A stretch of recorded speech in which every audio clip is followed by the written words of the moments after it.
Miércoles 14 de diciembre. Lección número 12. La cosmovisión bíblica. Para memorizar. Y el mismo Dios de paz os santifique por completo.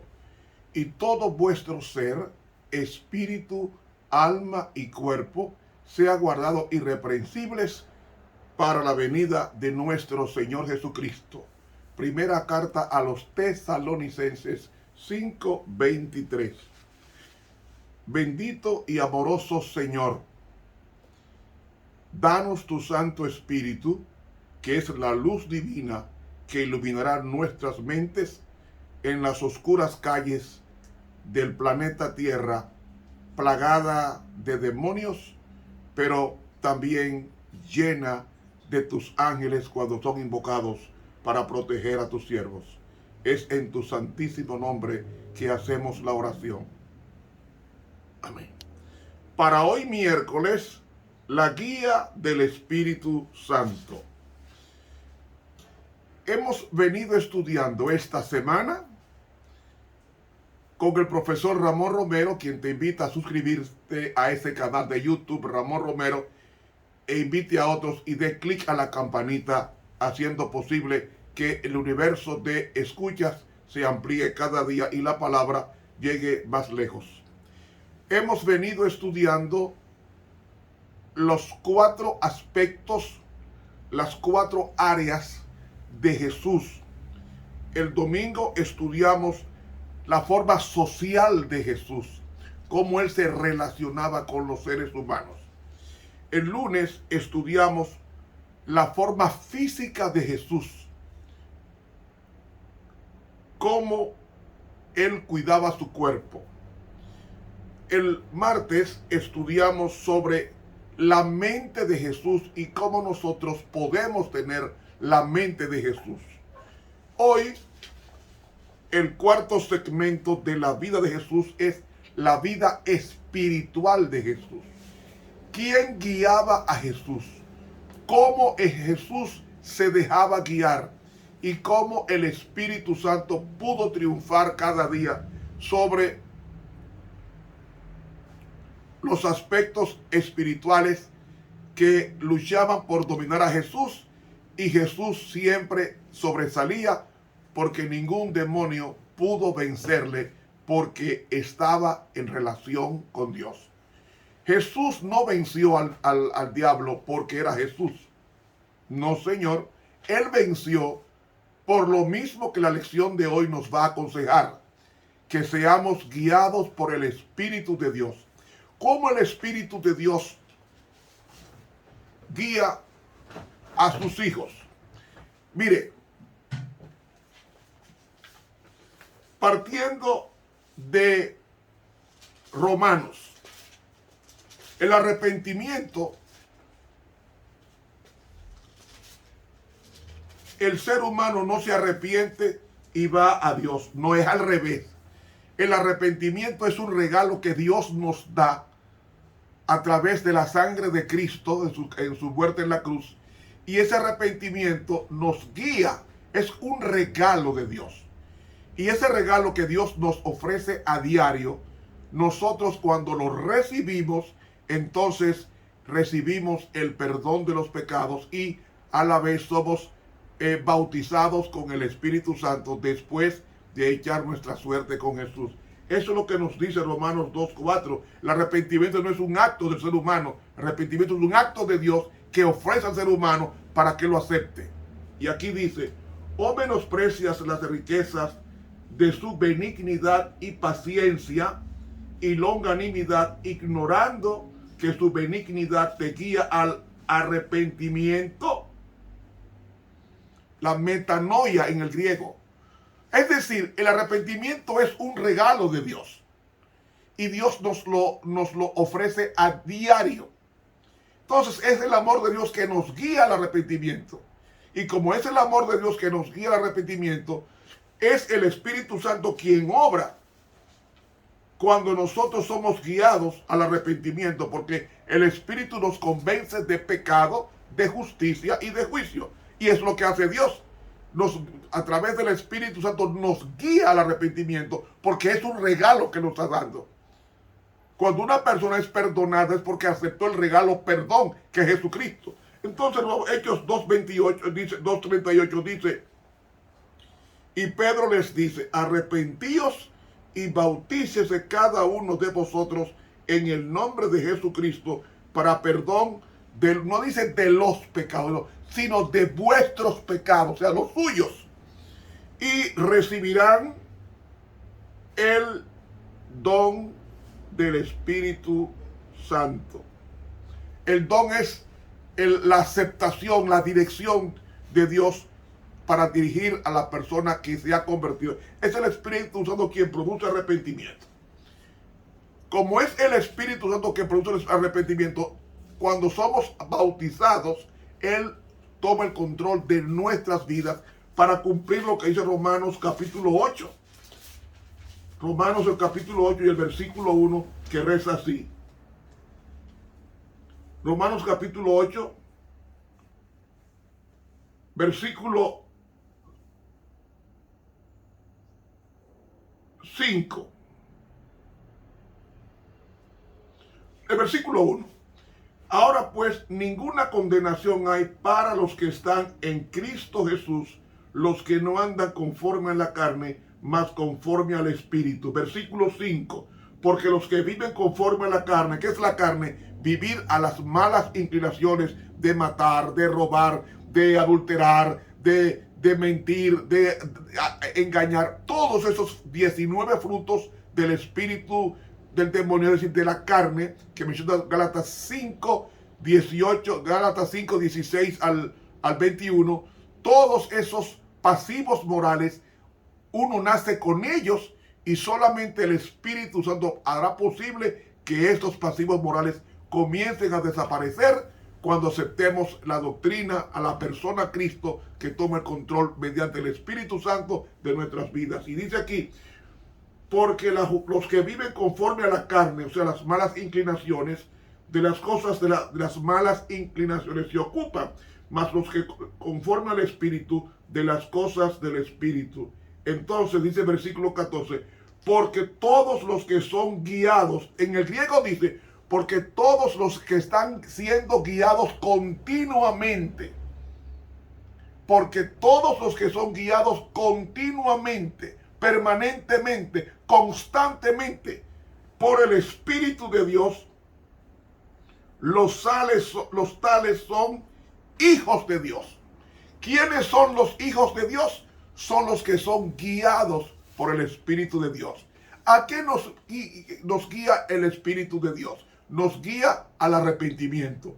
¿A qué nos lleva el arrepentimiento? A producir en nosotros, mediante la presencia permanente del Espíritu Santo en nuestras vidas, Él comienza a producir los 9 frutos del Espíritu de Gálatas 5, 22 y 23. Gálatas 5, 22 y 23, que dice, mas el fruto del Espíritu es amor. El principal es amor. ¿Por qué es amor? Porque el amor, Dios es amor. Y como Dios es amor, el amor produce lo siguiente, porque el fruto del Espíritu no es 9, es 1. Y los otros 8 son una expresión, una diversidad de lo que es en esencia Dios. Dice Gálatas 5, 22, mas el fruto del Espíritu es. No dice son, sino es, está en singular. Tanto en el español como en el griego, está en singular. Mas el fruto del Espíritu es amor. ¿Qué produce el amor? Gozo. ¿Qué produce el gozo? Paz. Tolerancia. Benignidad, es decir, trabajar por los demás. Bondad. Agatos. ¿Qué es bondad? Una vida recta, como en motivos y conducta. Fe. ¿Qué es fe? La fe es confianza plena en Dios. Y la fe produce mansedumbre. ¿Qué significa mansedumbre? Apacibilidad. Y la mansedumbre produce templanza. ¿Qué es templanza? dominio propio. Entonces dice Pablo, contra tales cosas no hay ley. ¿Qué ley? La ley ritual.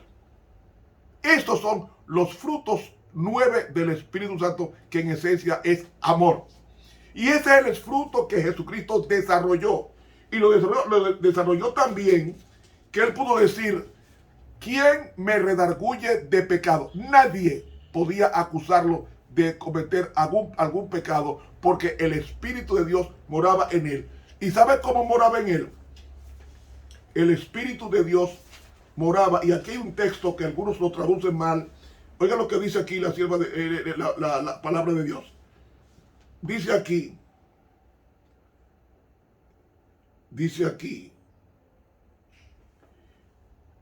Mateo 4. Entonces Jesús fue llevado del Espíritu al desierto para ser tentado del diablo. No es que el diablo, el Espíritu Santo lo llevó al desierto para ser tentado. La traducción es incorrecta. Es el Espíritu Santo lo llevó al desierto a orar y ayunar, y allí fue tentado. ¿Están entendiendo ahora la traducción correcta? El Espíritu Santo lo llevó al desierto ¿a qué? A ayunar y estar en íntima comunión con Dios. Y no fueron 40 días de tentaciones, no, él estuvo 40 días en íntima comunión con Dios. Aquí dice, y habiendo ayunado 40 días y 40 noches, después ahí, la palabra que debe traducirse correctamente es del griego, y 40 noches al final tuvo hambre. Cuando dejó de ayunar, sintió hambre.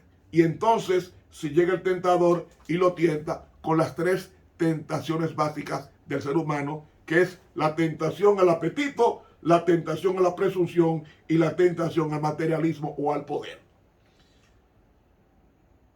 Pero Cristo fue guiado por el Espíritu Santo.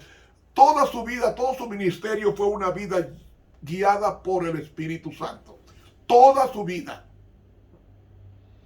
Es más, en el libro El deseado de todas las gentes, dice que se iba oscuro al monte a orar, dice la Biblia. Y él, el Padre, le revelaba todo, subía con los rollos. Nosotros tenemos el privilegio de tener la Biblia en hojas, en un solo libro. Pero antiguamente, en los días de Jesús, la Biblia cada libro estaba escrito en un rollo. Y el hebreo se escribía incómodo, diferente a nosotros hoy. Y Cristo subía a estudiar sin pantalla panorámica, sin luz, sin computadora. Él subía a estudiar la palabra de Dios.